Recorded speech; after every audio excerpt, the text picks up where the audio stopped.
Hi teachers, it took me a while to figure out how to download the BBCU scheduler reports in a usable form, so I thought I would create this very quick tutorial for you.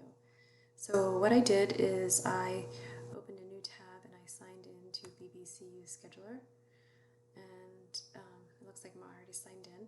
So once I was signed in, I came over here and clicked on the three dots, and then I went to view reports. From view reports, I had 9 different pages to choose from all the way back to 423. So I actually started in the reverse order and went back to a date when we had our first office hours. For us, for Mary and I, that was 424. So I found 424 here, and on that day we had 9 people in attendance.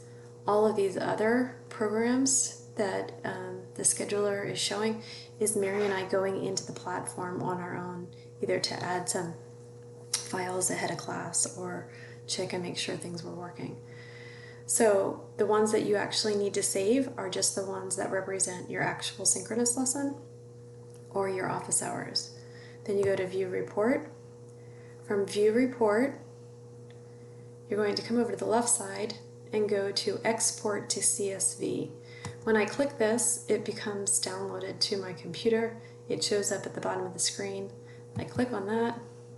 Actually, I double clicked on that. This was an important part of what I learned, that this CSV format is not user-friendly for us. So go to Save As.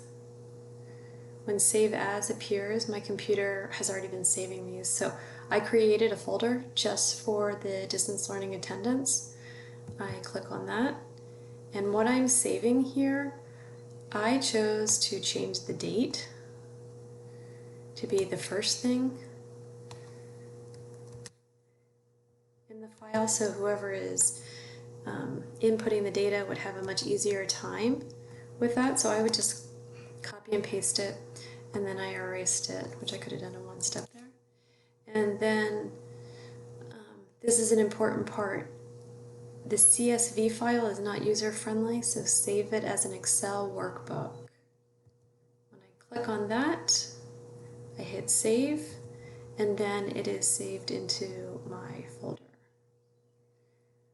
From there, the folder is easy to access. I think Trista's having us put it in a Google Doc, and the Google Doc will accept the Excel worksheet. I hope that helps.